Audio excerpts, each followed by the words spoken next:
Now this is, very embarrassing to admit, but somehow I accidentally broke my MacBook display. I have no idea how it happened. One day I just opened it and it was broken. Let's see, maybe it's not broken anymore. No, it's still very much broken.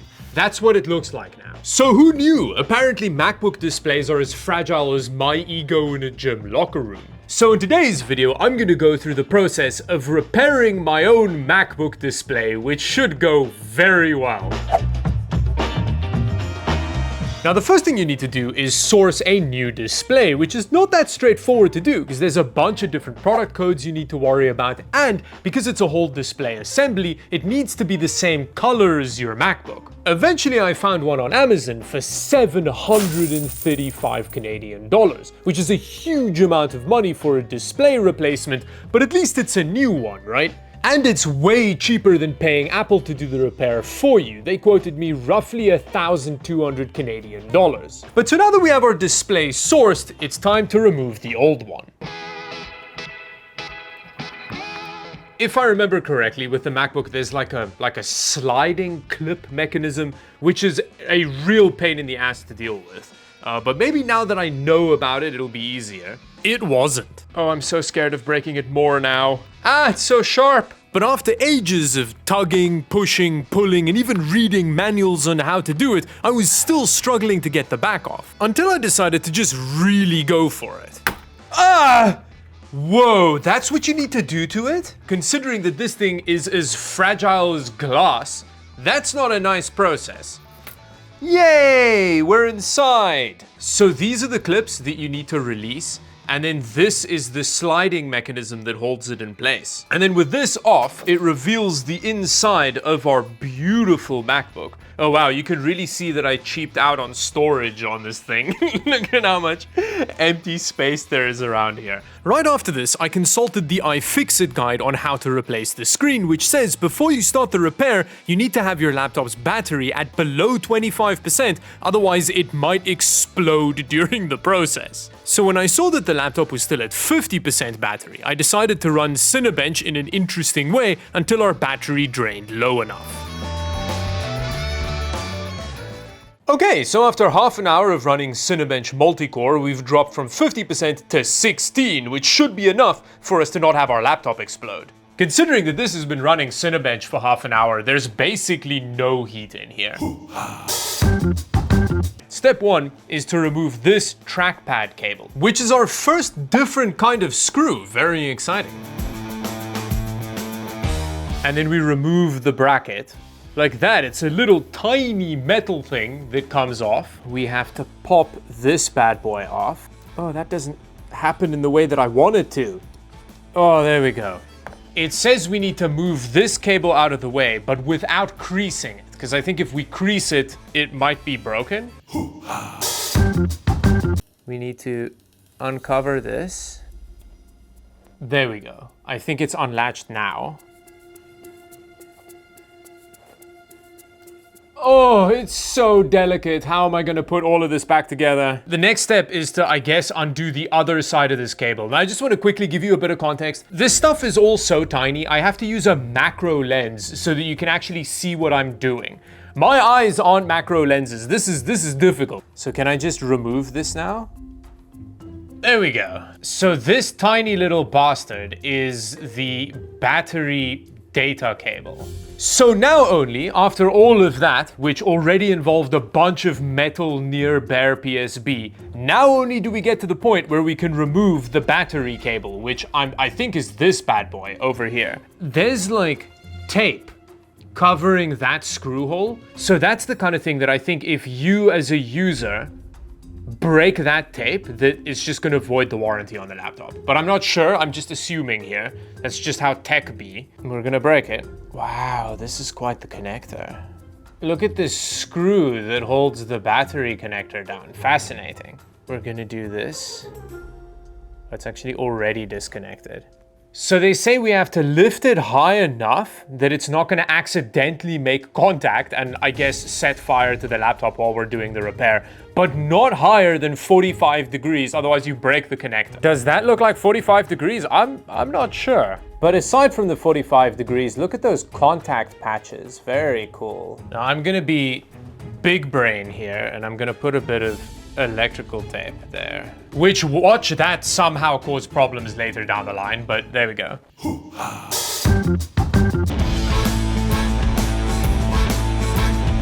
Ooh. Then we've got the little metal bit that holds them down. And then we also need to remove this guy. Okay, there we go. That's 1, 2, 3. Look at this little metal arm that holds the Wi-Fi antenna cables in place. Now we've got screw type number 3 holding the Wi-Fi antenna in place. So first we're removing these 9. I feel like that piece of paper that I'm putting the screws on, I'm gonna bump at some point and lose all of them, but let's try our best to not have that happen. All right, so that's big screw there on the outside. And then the smaller ones are these, I think, yeah. And then we should be able to just remove this. Yeah, there we go. Cool! Wow, look at this guy. This is your MacBook antenna. Cool. We're going back to 3IP, which is the smaller Torx one. So it's just every single step uses a different size of screws. But what we're gonna do this time is undo our display connectors, which are these two. Yeah, there we go. That covers the actual connectors underneath. That's pretty standard so far. I guess we just undo those connectors. That's 1, 2, 3. And then the next step is to free these connectors, which is like a... Oh! Look at that! It's like a little metal clip that keeps it in place. Wow! And then the next step is to remove these cable buffers, is what they call them. Ooh. This is like a little plastic bit which stops the cables from touching the metal. Now we need to remove the lid angle sensor, which I think is this guy. It's another 2 little screws. And with that, we get back to a scary thing. We need to start undoing the hinge of the display, which is those screws. That's screw number 1. Wow, those are concerningly tiny little screws holding the hinge in place. And then there's this like plate. Oh, okay, there are the hinge screws. That makes more sense. But look at this beautiful piece of machined metal that all it does is cover the screws that hold the display hinge in place. Wow. I think after we undo the hinge screws, we can just lift the display off. If that's the case, this is actually not nearly as terrifying as I was expecting it to be. There's another beautiful bit of hinge cover.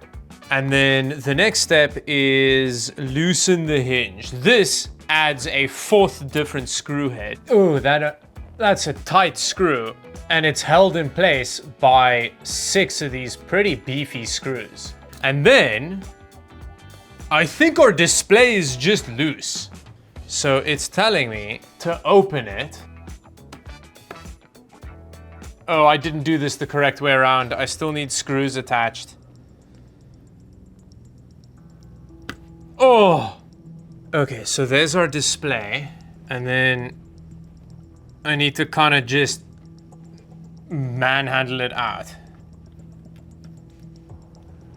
I'm hearing sounds that I don't like. Oh, this, I feel like, has the potential to be a massive disaster. Luckily, the display is already broken, right? So, like, the worst I can do is damage this. Do they, like, give us advice on how to do this? Slide the screen towards the body of the MacBook to free. Oh, I see. So I kind of lift it out. I think the hinges are too open. No, they show it as like very open. Hey! There we go. That wasn't the worst thing I've ever done. And then we have just like a MacBook display in our hands. It's like the whole assembly comes out, which kind of makes sense. I think it's one of the reasons why the replacement display is so expensive, is that it's like a whole assembly as opposed to just the panel. But I think it makes it easier to remove it, right? Like if I had to unglue the panel or whatever. But there we go. There's our display, which I can probably sell to someone to refurbish, right? That's a thing, I think. And then this is our displayless MacBook. Look at that. Wow, that's kind of cool. And then this is our display, which says it's fragile on the front. I believe that. These displays are clearly very fragile. Oh, it actually comes with instructions? Well, they say reject poor quality packaging, but there's like a huge amount of plastic in the packaging, so I'm not sure what they mean by that. But yeah, the instructions are pretty basic. Okay, I'm gonna keep all of the sticky stuff on. Now, step number one, I'm assuming, is to remate the two displays. Well, not remate, they haven't mated before. Mate the displays. So we're gonna take this, and I guess we're gonna like kinda... Oh, I see how this works. Okay, actually. So this hinge mechanism, there isn't like a gap on this side. You have to kind of lift the hinge over into this. Okay, I need to open the hinge first. Oh, they don't like opening. Oh, I'm so scared of breaking the repair display. Like, these displays are clearly made out of baby skull or something. They're so weak. There we go. Okay, I feel like I'm doing this in the dumbest way possible, but we're gonna do like a guiding screw on each side. It tells you to gently screw them down the first time so that you can align the display nicely. And then we close this. Yeah, that feels fine. Oh wow, straight off the bat, I can immediately see some scratches on the casing of the new display. So this is clearly like a refurbished part and not a factory new one. Now this little connector feels like it's kind of poking out in the wrong direction. Oh yeah, so they said you need to brush the connectors off. Okay, that feels like it connected. Oh, please tell me I didn't damage that ribbon cable. What was it caught on? This is already going really poorly all of a sudden. So the next thing we need to do is remount these little buffer connector pieces. Like that. Okay, that was way more straightforward than I was expecting. You just kind of slot that back in place. Okay, so this is a bit that's going to be difficult because these cables aren't like pre-bent. So I'm going to have to like tuck them in like that. Okay, this suddenly got way harder, oh my word. The problem I was running into was that the metal clip mechanism that holds the ribbon cable in place just wasn't seating properly. And every attempt just made the situation worse. Oh no, I think it just creased the cable. Does that mean it's GG? Oh my god. Oh, there's so many creases. Oh my god. Oh, I actually think I've broken the display. I have. I've just broken a $700 part. I haven't even really started with the installation yet. Oh, because the metal thing cut the ribbon cable. Look at that.